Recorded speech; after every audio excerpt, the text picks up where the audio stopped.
bartenders have always had an issue with trying to copyright their own recipes because it's like, I mean, there probably is already like a recipe out there that someone on the other side of the world already created, and I had no idea, you know? So it's like. Thank you so much for joining us. I am joined here with Hawk, or Cocktails by Hawk, as he likes to be called on Instagram. So do you want to start by introducing yourself, letting everybody know who you are and what you're about? My name is Saeed House. I go by Hawk. Usually I have like, you know, a huge mohawk. You can see it on my Instagram and whatnot, but today we're casual. So I've been a bartender for about 8 years now, you know, working at various places within San Francisco area, and then moved down to Los Angeles. I've had the opportunity to, you know, do some consulting for restaurants and whatnot, and that was really fun. I did have like my own bar program at the Kimpton Everly Hotel here in Hollywood for a little bit as a lead bartender. That was really fun.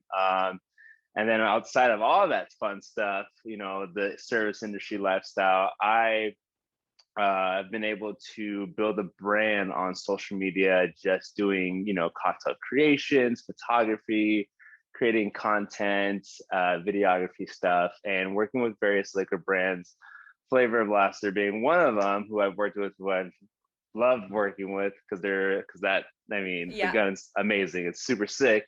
And, you know, and outside of all that, you know, just being an entrepreneur and just trying to be my own boss so I don't have to bartend for the rest of my life. And that's always the goal. I mean, as much as I love the service industry and being behind the bar and interacting with my guests, you know, it does take a toll on your life and your back and your knees and your elbow. So. No, I love that. That's such an interesting journey that you've already paved. Can you identify then a turning point in your career where you thought, wow, okay, this is it, I've made it? Turning point would be, I feel like when I moved to LA, you know, being in LA, especially in Hollywood, you know, it's like you have agents and stuff like that. And someone I obviously had the mohawk up, and someone's like, hey, have you ever, you know, wanted to model? I was like, or doing the acting. I was like, yeah, maybe. So I went down that road like everybody else did. Try it out for a little bit. It was fun. And then at one point I was just like, I don't like playing other people. I want to just play myself, be myself. So that's why I started a new Instagram account called Cocktailsbyhawk. And I was like, you know what? I'm just going to put all my passion and love for creating cocktails on Instagram and see what happens. And just started working with other brands, you know, little by little. So it did take some time to get where I was. You know, it's like you really do have to put the energy to really build something that you truly do believe in. So it's been a journey for sure. But I feel like that was a turning point where I was like, you know what, I'm gonna build a brand, and it's going to be like a personal, you know, lifestyle cocktail brand and like bartender industry lifestyle style brand, something like along those lines. And here we are now. So we're doing it. I love that, and I love that you haven't like pigeonholed yourself, because I think as a bartender, you know, it's very common to just get pigeonholed as a bartender, but it sounds like you're so much more than that, and you're a businessman alongside that. And speaking of business, you've just created your own NFT collection, Crypto Cocktails. Do you want to talk me through that a bit? When I started hearing all this buzz about, especially during the pandemic, I started to teach myself a little bit about cryptocurrency, and then I heard about NFTs. And I have a bunch of friends who are artists who started, you know, doing their own NFTs. It's like, you know, I wonder if there's a way if I can do what they're doing, but, you know, connect the restaurant industry or, you know, the bartending industry into it. And I was like, you know, there's got to be a way. And then to me, it's what I think NFTs are. It's almost just like, especially like when you publish a recipe or like, you know, you have something like locked in the blockchain with a recipe that you created. To me, that's almost like it's almost like copywriting, but it's not, you know. And bartenders have always had an issue with trying to copyright their own recipes because it's like, I mean, there probably is already like a recipe out there that someone on the other side of the world already created, and I had no idea, you know. So it's like, but now we have a kind of like a chance to kind of say that here, this is in the blockchain with this specific code, like that is kind of huge. And Yeah. it's like, and so for me with my NFTs, it's like my inspiration was CryptoPunks. I love that the pixelated, like these pixelated, figures that are people that you can collect. So I was like, let me take my photography that like a photo that I shot of a cocktail that I created, pixelate it and then put it up. And then when you buy that NFT, not only do you get the recipe, but you do get like, a 30-minute one-on-one Yeah. cocktail course with me. Eventually I'm going to start like attaching like my branded bar tools to it, so that when you buy the NFT, you get like a shaker, a jigger, a strainer, and then you get the recipe as well. And then we do this one-on-one, and we have a good time making cocktails together. I need to get back to it because I keep seeing more and more things about what Gary Vee is about to do, this restaurant Gary Vee is NFT, huge. Yeah. or yeah, he's about to do a site where he has like, I think like you buy a membership, and then when you're done with the membership, you like that membership NFT, you can sell that so someone else can come in and have enjoy the restaurant. So Yeah. which is brilliant. So that's all. It's only the tip of the Yeah. iceberg right now. No, our boss is like obsessed with Gary Vee. So when we tell him that, he's gonna be like, "That's insane." But Another part about these NFTs too is like, is giving back. So, if we can like, bring in money yeah, to like a lot of money, then obviously let's give it back to the bar industry and the service industry. Obviously, right now Hurricane Ida is taking a toll on the people in Louisiana, so definitely want to donate to them at some point. you're definitely paving the way within the bartending industry. So I find that so interesting.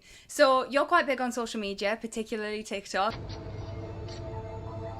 I'm tired of this, Grandpa. That's too damn bad! You keep digging! How important or how integral do you think social media has been in building your own brand? It's hard to like, especially with Instagram now. It's like Instagram is so hard to build like up an audience without, yes, you could, pay for sponsored ads and stuff like that, so you reach more viewers and stuff like that. But it's like I've been so stagnant at like from 25,000 to like 30,000 followers, because it's like the growth to grow now is so hard because of the algorithm. But with TikTok, completely different story. It's like I went from just posting, bartender or server industry, like, little skits and funny things. I was able to go from, from like 3,000 to like 150,000 within like a month. So I'm again super blessed and super grateful for all for that, but yeah, just finding your niche and just like putting it out there. And also just you have to have thick skin. Like people are gonna comment and bring you down and whatever. You mentioned there about having a niche.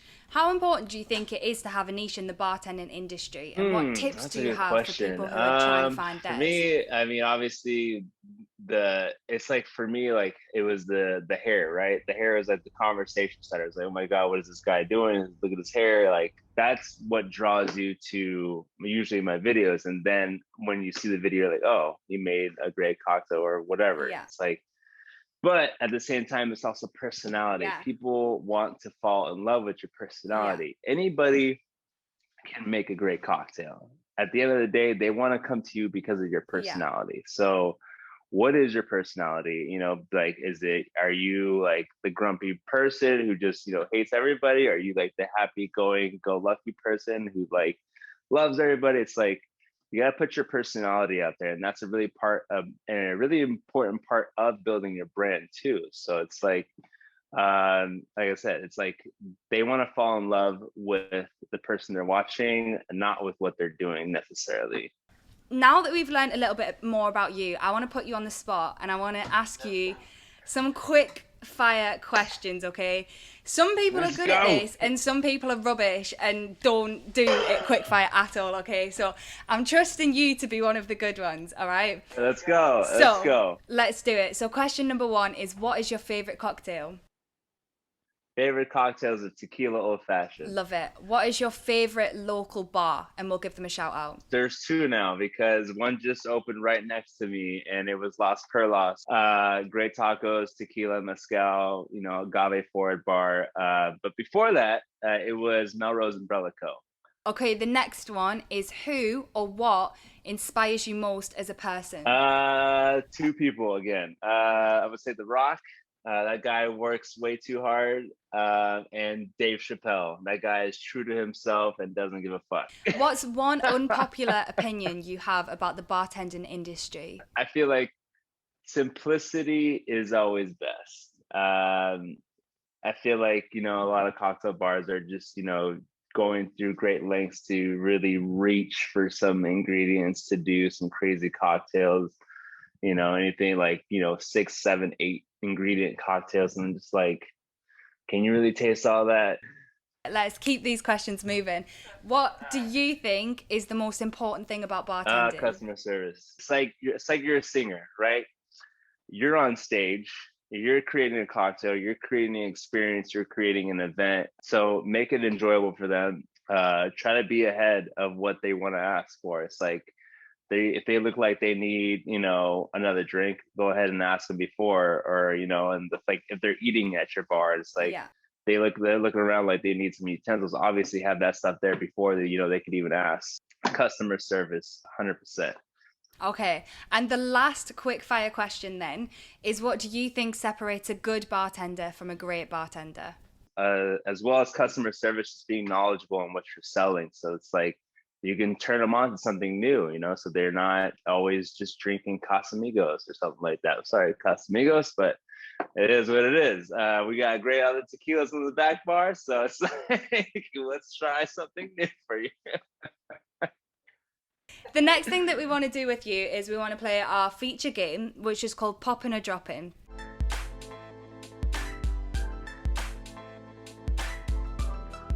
So, the rules are simple. I'm going to give you some topics that are trending and relevant within the bartending industry, and you need to tell me whether you think they're poppin', so they're worth the hype, you think everybody should keep an eye out for them, or they're dropping, so they're probably overhyped, overrated, I love it. And you're not okay, really feeling love it. Okay? The first topic is hot and spicy drinks. I will say Poppin. I enjoy a spicy marg, I'm down with that. But within moderation, you can't, if you do like over spice where it's so overpowering, then we're dropping it for sure. Very spicy. Okay, I love it.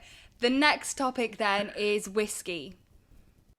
If we're talking Pappies and Blantons and, all the expensive ass whiskey, I'm dropping. Liquor is meant to be drinking with friends, with a company. So it's like, I can't do it to get myself to spend that much money on allocated whiskey, sort of say, when there's so many other great, smaller brand whiskeys out there that, that are just as good. The next one then, Bitcoin. What do you think? Bitcoin, great. I'm all for it. Let's pop in. Keep investing, keep putting money into it. It's just only going to get bigger and bigger. Okay, the next topic is influencers. It just depends on the influencer. It's like for me, like being in the bar space and actually bartending, I feel like I have some level of credibility of the stuff that I put out there. But there are some influencers and recipe makers that, that haven't worked a day behind the bar. I'm a little on the fence about it sometimes, because sometimes the recipe specs that I've seen on other people's stuff just don't really add up. Yeah. I'm not going to name drop, but I've seen some things I'm just like, I don't think that's going to taste good. It looks great. The pictures look amazing. Don't get me wrong. But the recipe specs don't add up. Okay, the last pop-in or drop-in topic then is wine. Wine. Love it. Poppin'. Yes. And then as far as categories of wine, Spanish wines, love it. And if you can find it, Baja Mexican wines is great too. So the last thing that we want to do with you then is, like I said, what's popping and dropping is all about what's relevant and what's trending within the bartending industry. So what's one thing that you think people should be paying more attention to? People should be paying more attention to how they treat their bartenders, servers, restaurant staff. Way more attention. I mean, so places are super understaffed. So please be so kind to us people that are trying to make sure you're having a good time at the restaurant or at the bar, because we are understaffed. We will eventually get to hopefully normalcy, like, or pre-COVID times one of these days. But until then, like, just work with us. No, I like that because, we talk about that service with a smile, and the bartending industry is so fundamentally rooted in that like human connection, and it goes both ways. So whilst you're trying to create great service for the customers, that being kind, it goes both ways, and it goes to the staff as well. So I think that's a really, really good point. And I think that's a good point to end on. Thank you so much for joining us. I've had so much fun. And thank you for getting up nice and early for us as well. I appreciate it. We did it. I'm going to go get some more coffee. Yes, I love it. Yeah, thank you so much for joining us, though, and we'll see you soon. Awesome. You take care. Bye. Thanks for watching, and make sure you hit the like and subscribe button for more content. If you want to check out Flavor Blaster, you can check us out on our website or our social media pages.